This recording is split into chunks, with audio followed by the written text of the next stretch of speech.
Hello, knowledge seekers. In this episode of 20-Minute Books, we'll explore The 11 Laws of Likability, an insightful guide written by Tillis Lederman. This book is centered on the principle that we naturally gravitate towards individuals we feel connected to, often steering our professional ventures in the same direction. Through her book, Lederman, a renowned motivational speaker, leadership coach, and the ingenious mind behind Executive Essentials, provides invaluable tips to unveil your most affable attributes, initiate and sustain engaging conversations, and etch an indelible positive impact on people's minds.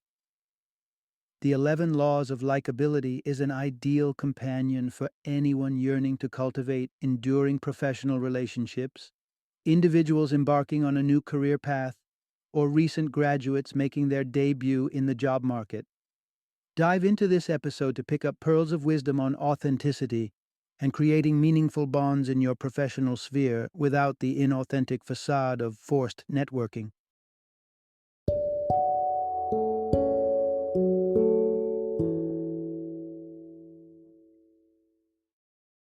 The 11 Laws of Likability, Relationship Networking, because people do business with people they like. Introduction. Welcome to an enlightening journey to understand the essence of likability. After all, aren't we social creatures, relying on an intricate web of relationships to give our lives meaning, purpose, and happiness? So, the question arises, what makes us drawn towards certain people? Moreover, how can we enhance our own charm?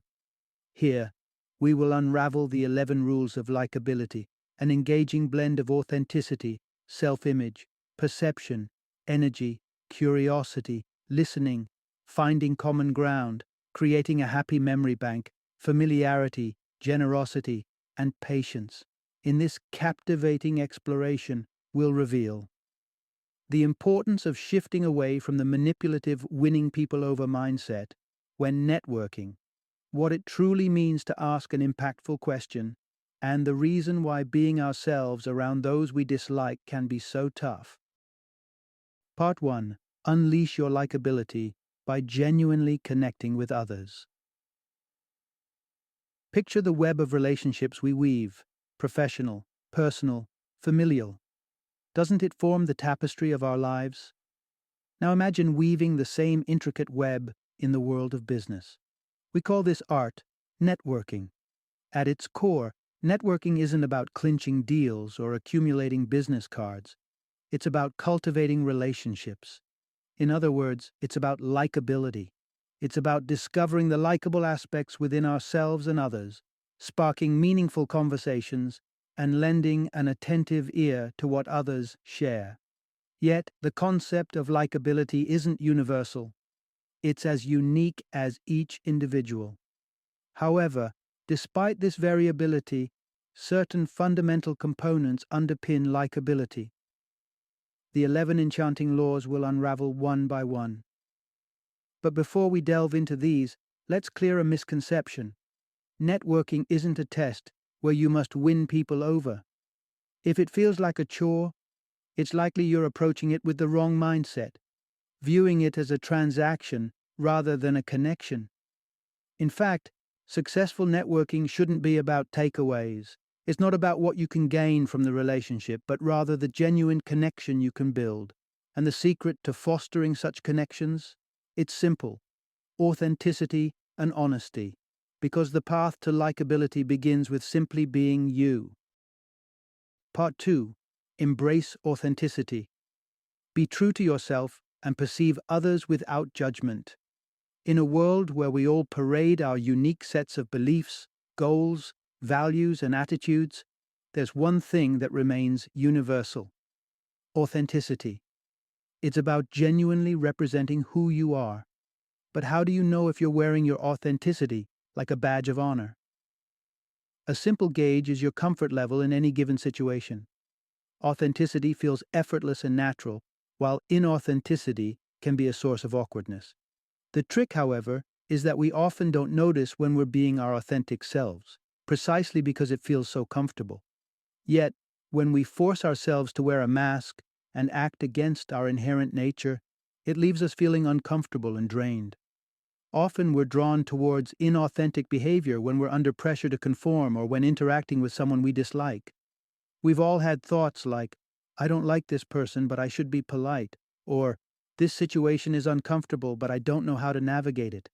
These situations can compel us to mask our true feelings with over-politeness, a strategy that often leads to blatantly obvious pretense. In such scenarios, what's the solution? Be authentic. Instead of forcing a plastic smile, try to observe the other person without bias. Perhaps you'll uncover qualities in them that deserve admiration, like unique skills or traits. Perhaps empathy for their actions or compassion for their circumstances might emerge. This mental shift can pave the way towards genuine interaction, free from pretense. And remember, finding the silver lining in any situation or individual often leads to a more sincere and fruitful interaction. Be genuine, be you. That's the way to be likable. Part 3. Opt for events where your authenticity shines.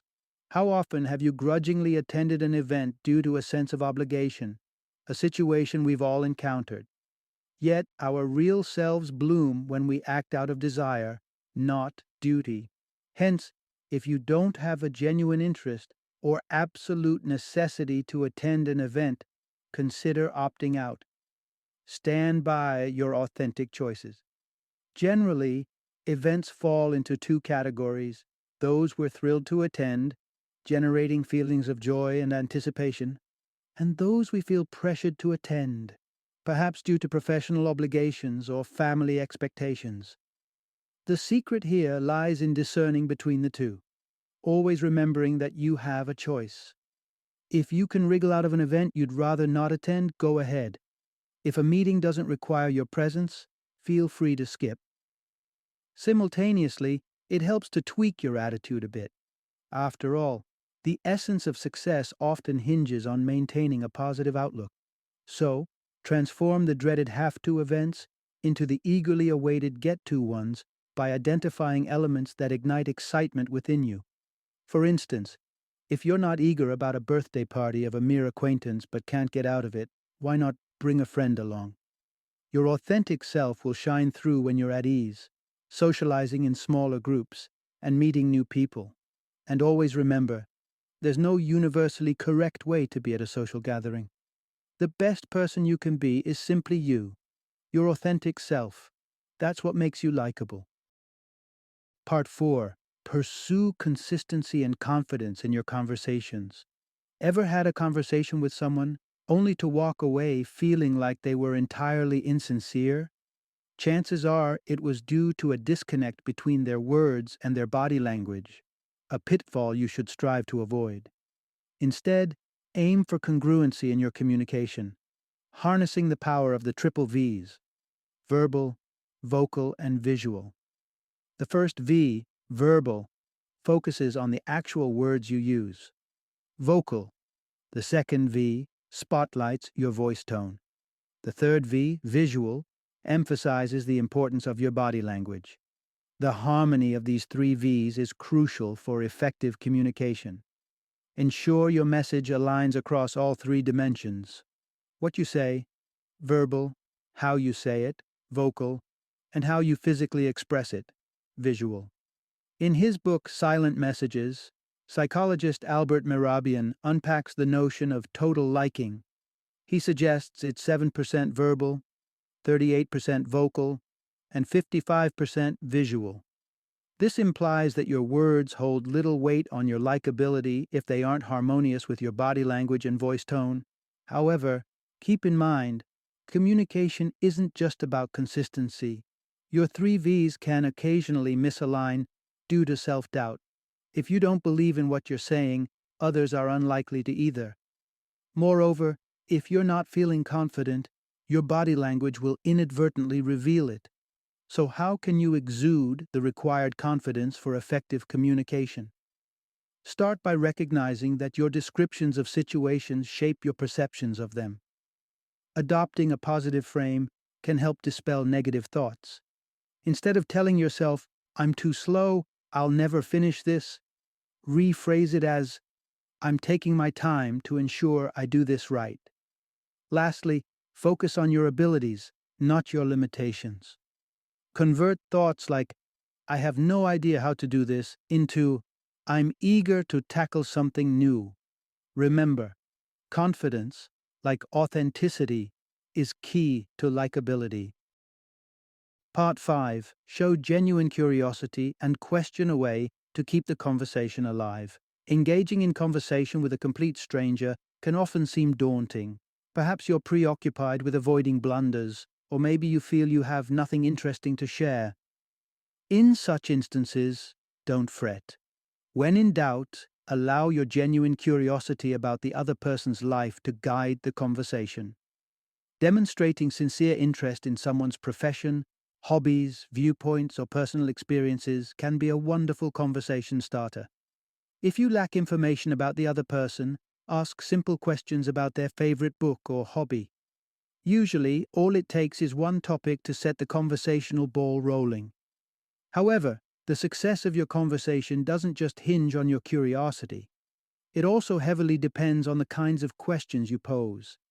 Essentially, questions fall into two categories: open-ended questions and probing questions.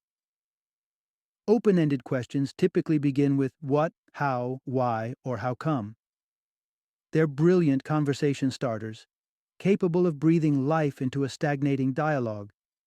For instance, if you're at a music festival and you ask your neighbor, "How did you discover this festival?" It encourages a comprehensive response.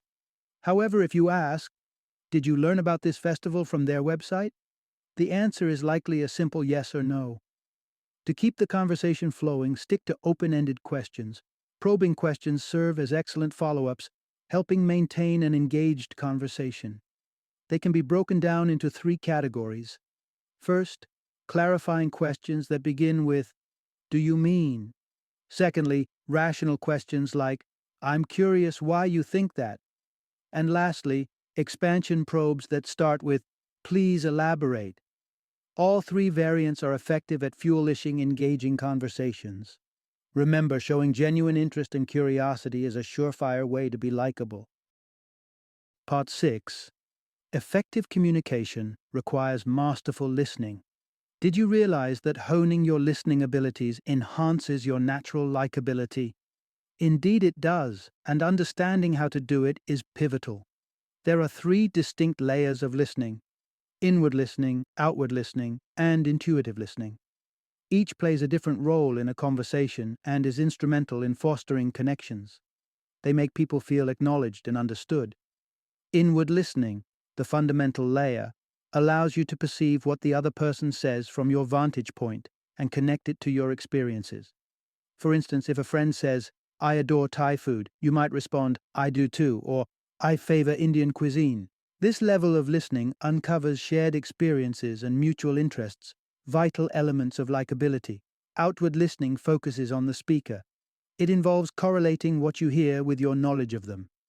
For example, if the same friend mentions their love for Thai food, you might respond, "What about it do you love?" Or, "Have you tried a good Thai place recently?" By posing such questions, you delve deeper into the person's interests and perspectives. Lastly, intuitive listening goes beyond the spoken words.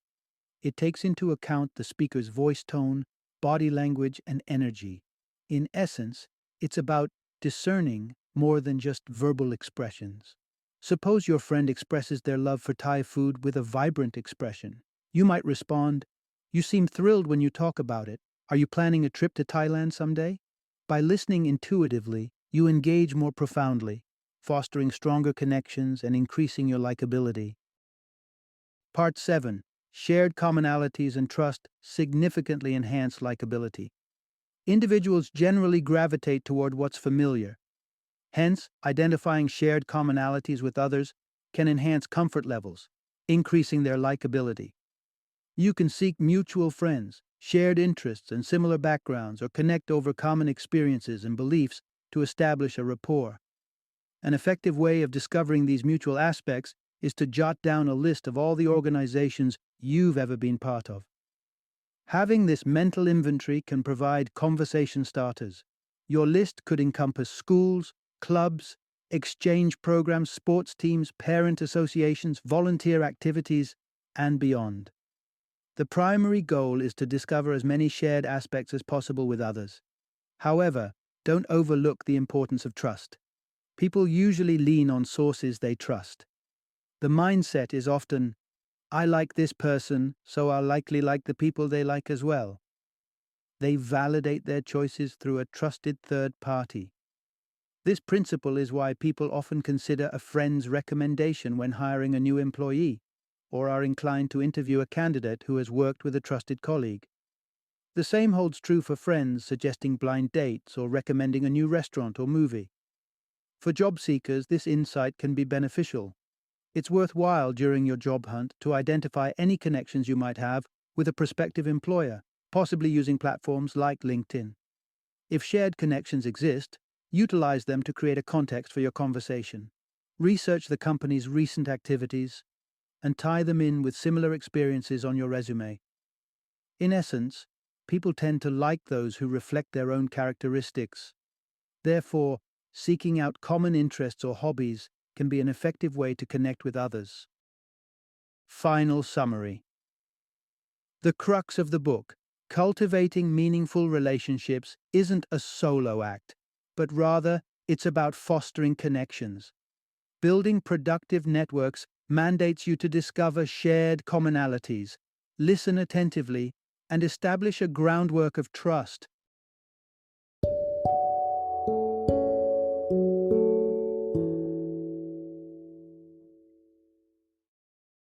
Thank you for joining me today on this journey of learning and discovery as we explored the insights of another thought-provoking book in our growing library of knowledge.